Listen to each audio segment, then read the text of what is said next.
బీఆర్ఎస్ని ఇరకాటంలో పెట్టేందుకు ఎత్తుగడగా రేవంత్ రెడ్డి మాట్లాడినాడు. Right sir. గవర్నర్ కోట ఎమ్మెల్సీలుగా కోదండరాం, ఆమెర్ అలీఖాన్ వీరి ప్రమాణ స్వీకారానికి మరొకసారి ఆటంకం కలిగింది సార్.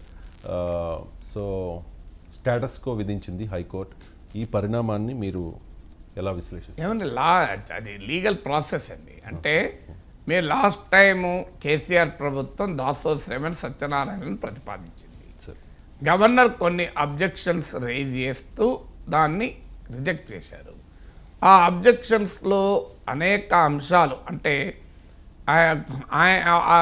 రాజ్యాంగములో చెప్పిన literature, arts, science and technology, public services ఇలాంటి వాట్లలో వీరికి ఆ శ్రవణ్ సత్యనారాయణలకున్న నేపథ్యాన్ని ఆమె సంతృప్తి చెందలేదు.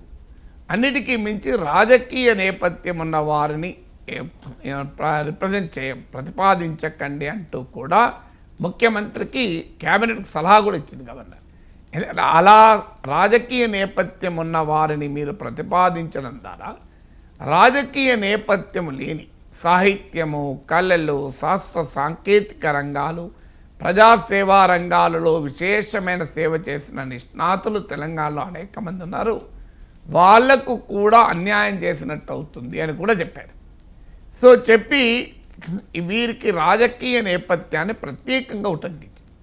అది దాన్ని క్వశ్చన్ చేస్తూ బీఆర్ఎస్ ప్రభుత్వం ప్రతిపాదించిన దాసోహి శ్రవణ్ సత్యనారాయణ హైకోర్టుకు వెళ్ళారు. సో ఎందుకంటే హైకోర్టులో గవర్నర్కున్న అధికారం ఏంటి? మరి గవర్నర్ అంతకుముందు రాజకీయ నేపథ్యం ఉన్న మధుసూదనాచారిని నియమించింది. రాజకీయ నేపథ్యం ఉన్న తమిళసాయి గవర్నర్ అయ్యారు. అన్న గవర్నర్ పదవికేమో రాజకీయ నేపథ్యం అడ్డు కాకపోతే శాసన మండలికి నామినేట్ అయినప్పుడే రాజకీయ నేపథ్యం అడ్డం వస్తుందా? పార్లమెంటుకు కూడా రాష్ట్రపతి రాజకీయ నేపథ్యం ఉన్న వాళ్ళు నియమించిన సందర్భాలు చాలా ఉన్నాయి. మీకు క్లాసిక్ ఎగ్జాంపుల్ స్వపన్ దాస్ గుప్తా అనే ప్రముఖ జర్నలిస్ట్. ఆయన రాష్ట్రపతి నామినేట్ చేసిన ఎంపీ. ఆయన ఇటీవల లాస్ట్ బెంగాల్ అసెంబ్లీ ఎలక్షన్లో ఆయన ఎమ్మెల్యే కూడా పోటీ చేశాడు. పోటీ చేసి మళ్ళీ ఆయన ఎంపీగా వచ్చేసాడు. మరి రాష్ట్రపతి నామినేట్ చేసిన వాళ్ళకి రాజకీయ నేపథ్యం ఉండొచ్చు. ఇదే గవర్నర్ గతంలో నియమించిన వారికి రాజకీయ నేపథ్యం ఉండొచ్చు. అసలు గవర్నర్ పదవులుగా ఎంపికైన వాళ్ళు రాజకీయ నేపథ్యం ఉండవచ్చు. ఒక్క దాసోహి శ్రవణ్కు రాజకీయ నేపథ్యం ఉంటేనే అభ్యంతరమా అన్నది ఆయన పిటిషన్. సో అందువల్ల హైకోర్టును అడిగారు. ఈలోగా హైకోర్టులో పిటిషన్ ఉంది కనుక మొదలు గవర్నర్ ఒక నిర్ణయం తీసుకొని ప్రకటన కూడా మన పత్రికలు కూడా వచ్చింది. రేవంత్ రెడ్డి ప్రభుత్వానికి సలహానో సూచనో చేసింది, మీరు కొత్త వాళ్ళ పేర్లను పంపకండి అని. ఎందుకంటే వారిని గవర్నర్ రిజెక్ట్ చేయడం సబ్జుడిసి అంటే కోర్టు పరిశీలనలో ఉంది. రేపు ఉదాహరణకు ఈ ప్రభుత్వం కోదండరాంను, అమీర్ అలీ ఖాన్ను ప్రతిపాదించింది. వీళ్ళు ప్రమాణ స్వీకారం చేస్తే శ్రవణ్ సత్యనారాయణలను గవర్నర్ తిరస్కరించడం తప్పని హైకోర్టు తీర్పు చెప్పింది అనుకో, అప్పుడు ఏంటి ఆ ఇద్దరా ఈ ఇద్దరా అనే ప్రశ్న ముందుకు వస్తుంది.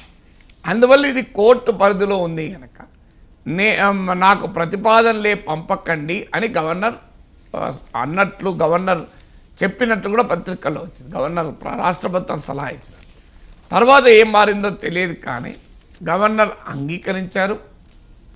కొత్త కాంగ్రెస్ క్యాబినెట్ ప్రతిపాదించిన ఇద్దరి పేర్లను గవర్నర్ ఆమోదించారు. ఆమోదించి వాళ్ళు ప్రమాణ స్వీకారానికి కూడా వెళ్ళారు. మండే రోజు వెళ్తే శాసన మండలి చైర్మన్ లేరు.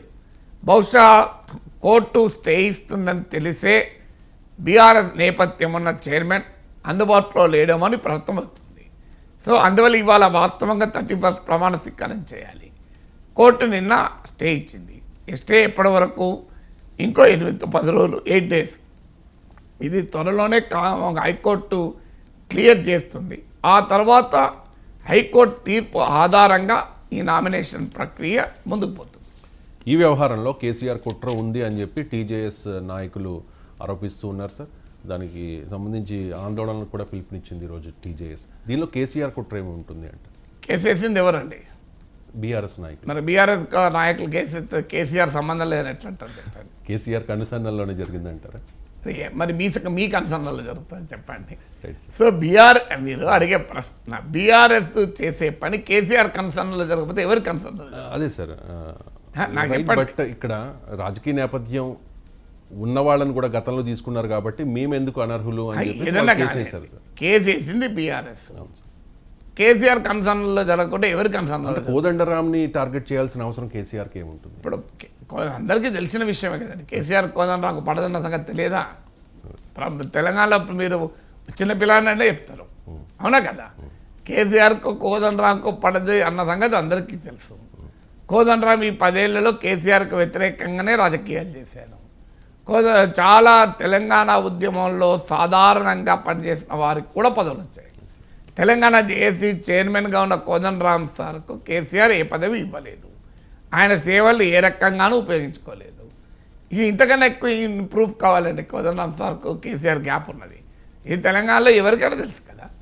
అందువల్ల అక్కడ కోదండరాం సార్ రాకూడదు అని కేసీఆర్ కుట్ర పన్నడం కన్నా తాము ప్రతిపాదించిన అభ్యర్థులకు ఎందుకు రిజెక్ట్ చేశారు?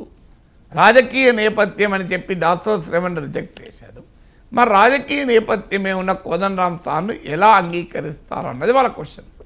సో వారు అగ్రీవ్డ్, అంటే బీఆర్ఎస్ ప్రభుత్వం ప్రతిపాదించిన పేర్లను గవర్నర్ రిజెక్ట్ చేసింది కదా, దానివల్ల క్వశ్చన్ చేసే హక్కు ఉంటుంది కదా, కాదని ఎలా అనగలం? కోదండరాం సార్ పట్ల గౌరవం లేకపోవడంతో కూడా సంబంధం ఉన్న అంశం కాదు. నష్టపోయిన వారు ఆటోమేటిక్గా క్వశ్చన్ చేస్తారు. అంటే దాసోహ శ్రవణ్ సత్యనారాయణ పిటిషన్ అది. సో దాని వెనకాల కేసీఆర్ ఉన్నాడు, కేసీఆర్ ఉండకపోతే ఇంకెవరు ఉంటారు? అది బీఆర్ఎస్ పిటిషనే కదా. అయితే ఆ పిటిషన్ కోదండరాం సార్ నామినేషను ప్రతిపాదనకు ముందు వేసిన పిటిషన్. అందువల్ల కోదండరాం సార్ను అడ్డుకోవడానికి పిటిషన్ వేసింది కాదు అది. అందువల్ల కుట్ర అనే మాట ఎలా అంటారని మీరు అడగచ్చు. ఎందుకంటే అది నామినేషన్ ఎప్పుడు వేశారు ఇది అంటే జనవరి 3 కోదండరాం సార్ను ప్రతిపాదించిన తర్వాత వేసిన పిటిషన్ అయితే కోదండరాం సార్ను అడ్డుకోవడానికి కుట్ర పన్నారని అనొచ్చు. కోదండరాం సార్ను ప్రతిపాదించక ముందేసిన పిటిషన్ కదా. అంటే వాళ్ళు తమ హక్కుల కొరకు వేసిన పిటిషన్, తమకు అన్యాయం జరిగిందని వేసిన పిటిషన్. అందువల్ల ఇప్పుడు దాసోహ శ్రవణ్ అనొచ్చు, రేపు నా పైన కుట్ర చేస్తున్నారు కోదండరాం సారు నియమించడం ద్వారా అని. అది కూడా మీకు నమస్తే తెలంగాణలో వచ్చింది. అందువల్ల ఫండమెంటల్ పాయింట్ ఏంటంటే పిటిషన్ వేసినప్పుడు కోదండరాం సార్ను ఎమ్మెల్సీగా గవర్నర్ కోటాలో నామినేట్ చేయలేదు. అందువల్ల కోదండరాం సార్ను అడ్డుకోవడానికి వేసిన పిటిషన్ కాదు. పిటిషన్ తమకు అన్యాయం జరిగిందని వేశారు. వేసిన తర్వాత కోదండరాం సార్ను నామినేట్ చేశారు. ఇప్పుడు వారు మళ్ళీ కోదండరాం సార్ను కూడా ప్రతివాదిగా చేయాలంటూ నిన్న మళ్ళీ కోర్టుకు వెళ్ళారు. కోర్టుకు వెళ్తే కోర్టు అసహనం ప్రకటించిందని కూడా వచ్చింది. అంటే ఇది కోర్టు విచారణలో ఉండగా మీరు ఎలా నామినేట్ చేస్తారు అని. బట్ ఏదైనా రాజకీయాల్లో ఒకరిపైన ఒకరు పైచేయి సాధించాలని చూస్తూనే ఉంటారు. అందువల్ల కోదండరాం సార్ను అడ్డుకోకపోవడం అనేది కేసీఆర్ చేతిలో లేదు. ఎందుకంటే రాష్ట్ర ప్రభుత్వం క్యాబినెట్ ప్రతిపాదిస్తే కేసీఆర్ ఏం చేయగలడు? ఈ కేసు వేయడం ఏంటంటే తమకు నష్టం జరగద్దని, తమకు నష్టం జరగదని కేసు వేశారు. ఆ ప్రక్రియలో కోదండరాం సార్కు లాభమా నష్టమా అనే చర్చ మొదలవుతుంది. అని ఇంకో యాంగిల్ చూడొచ్చు సార్.